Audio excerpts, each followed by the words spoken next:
చూస్ country delight, live better. ఇప్పుడే country delight app ని download చేసుకోండి. మాట్లాడదాము చూసుకుందామని ఆ, అతను లేదు నాకు డబ్బులు కావాలా అని చెప్తే రూమ్ రెంట్ కట్టాలన్నాడు. ఉమ్, యాక్చువల్లీ మేడం రూమ్ రెంట్ వచ్చేసి అడ్వాన్స్ గా 15,000 రిటర్న్ వాళ్ళకి ఇచ్చేసింది. 15,000 రూమ్ రెంట్ కి అడ్వాన్స్ ముందే గా కట్టేశారు. కట్టేసింది. ఉమ్, మా అక్క ఏమంటుంటే ఆల్రెడీ నేను ఇచ్చేసినాలే, నా దగ్గర కూడా డబ్బు లేవు, వాళ్ళతో చెప్పు అడ్వాన్స్ లో పట్టుకుంటారు, మళ్ళీ నెక్స్ట్ మంత్ కావాలంటే ఇచ్చాంలేని. ఉమ్, అతను ఆ మాట వినకుండా నువ్వు నాకు డబ్బులు అడిగితే ఇవ్వా, ఎప్పుడు ఇదే డైలాగ్ కొట్టేవాడు, నువ్వు నా కోసమే కదా సంపాదించేది, ఉమ్, నేను అడిగినప్పుడు నాకు ఇవ్వకుండా ఇంకెవరికి పెడతావు నువ్వు అట్లా అని చెప్పేసి అనేవాడు. సరే ఖర్చులు కావాలని చెప్పేసి 3,000 ఇచ్చేసింది అతనికి. మొన్న అదే నిన్న ఇంటికి వచ్చాడు కదా హైదరాబాద్ నుంచి, అవును. ఆ ముందు నైటే మేడం 3,000 సెండ్ చేసింది అమౌంట్, వాడు ఖర్చులకు ఏమైనా ఉందేమోలే పాపం అని చెప్పి. ఓహో. ఉమ్, ఆ 3,000 తో వాడు ఇక్కడికి వచ్చాడు హైదరాబాద్ నుంచి పొద్దుటూరికి. ఆ, వాడు వస్తున్నాడని ఎవరికి ఇన్ఫర్మేషన్ లేదు.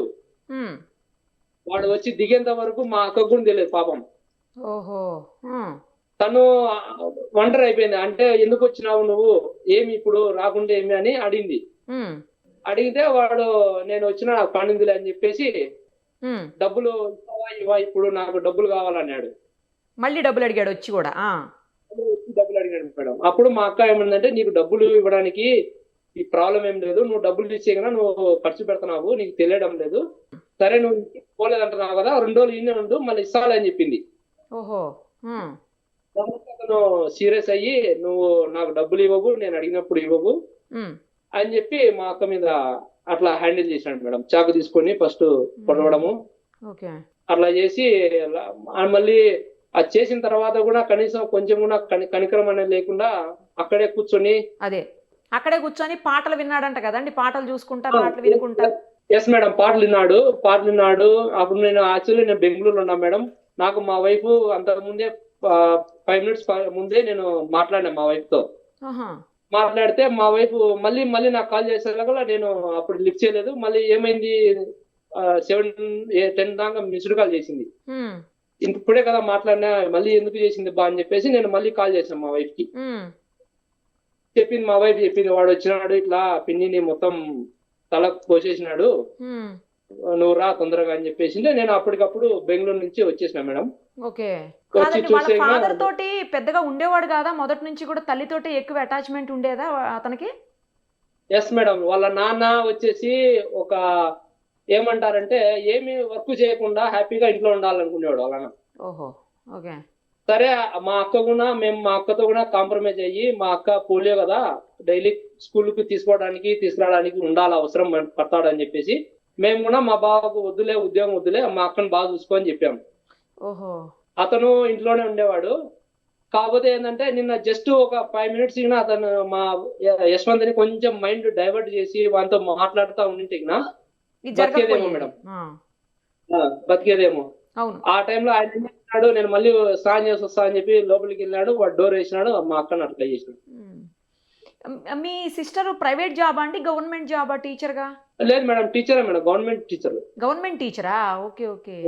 Government teacher madam. Government teacher వల్లనే ఆమె సంసారాన్ని నెట్టుకొని వచ్చింది. అదే మంచి శాలరీ ఉంటుంది కదా, కొంచెం ఇబ్బంది లేకుండా ఉండింది కావచ్చు. Yes madam. సత్యభామ కాలేజీలో పర్ ఇయర్ 5 lakhs వరకు వాడిని పెట్టి చదివించింది. బాగా చదవాలా, వాడు మంచి పొజిషన్ లో రావాలని అబ్బా. ఖర్చు పెట్టి చదివించింది సత్యభామ ఇన్స్టిట్యూట్ లో. ఓ. ఇంటర్మీడియట్ నెల్లూరు నారాయణ కాలేజ్ చదివించాను, నేనే జాయిన్ చేసిన 2 years. అదేలేండి, అప్పుడంతా బానే ఉన్నాడు అయితే.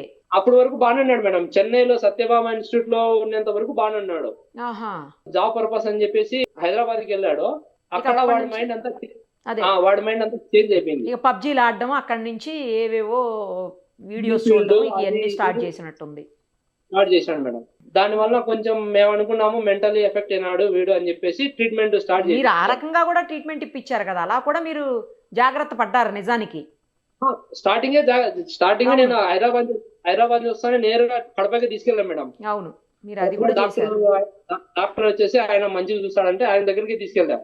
ఆయన కూడా చూసినాడు, ఆయన చెప్పినాడు ఇప్పుడే స్టార్టింగ్ స్టేజ్ సార్, మీరు ఇప్పటి నుంచే అలర్ట్ అయినారు, పర్లేదు వాడండి అన్నాడు. మీరు ఇప్పుడు చంపేసిన తర్వాత పాటలు వినుకుంటా పాటలు చూసుకుంటా అక్కడే కూర్చున్నాడు, తర్వాత అతనిలో కొంచెం అయినా తప్పు చేశానన్న ఫీలింగ్ ఏమన్నా కనబడిందండి? అసలు అలా ఏం కనబడలేదు అతనిలో.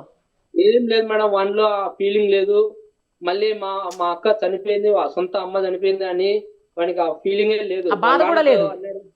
లేదు మేడం, వాడు వాళ్ళ నాన్నతో అన్నాడంట, నీ పిల్లాన్ని చంపేసిన ఆడ పడింది, పోయి చూడు అన్నాడంట. ఇప్పుడు ఏంటి వాళ్ళ నాన్నగారు జైలు నుంచి వదిలిపెట్టండి, తల్లికి తలగొరివి పెట్టాలి, వదిలిపెట్టండి, వాడికి మెంటల్గాను తర్వాత ఫిజికల్గా కూడా హెల్త్ బాగలేదనేదో అంటున్నారని విన్నాము. నిజమేనండి అలా అడుగుతున్నారు వాళ్ళ నాన్న? లేదు మేడం, అది యాక్చువల్లీ వాళ్ళ నాన్న అడగడం కంటే మేమే అన్నాము. ఎందుకంటే మా అక్కకు వాడు ఎంత చేసినా కూడా, వాడు కొట్టినా తిట్టినా వాడి మీదనే ప్రేమ ఉండేది. ఓకే, ఒక్కడే కొడుకు కాబట్టి అందుకోసం సరే ఆమె ఆత్మ శాంతించాలని చెప్పేసి మేము సిఐ గారిని రిక్వెస్ట్ చేయడం జరిగింది. కానీ చంపినోడు వచ్చి తలకొరివి పెడితే ఆ తల్లి ఆత్మ శాంతిస్తుందా అండి? అలా అనుకుంటున్నారా మీరు?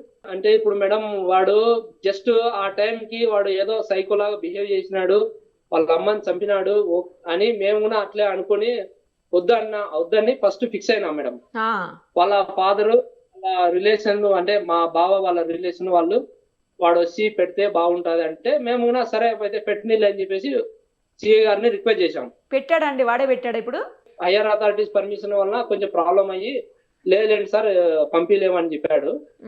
ఇంకా మేము కూడా రూల్స్ అండ్ రెగ్యులేషన్స్ వల్ల ఏమైనా ప్రాబ్లం ఉందేమోలే, ఇంకా వద్దులే అని చెప్పేసి మేము పెట్టలేదు, వాడు రాలేదని వదిలేసినాం మేడం. మా బాబాయ్ పెట్టాడు.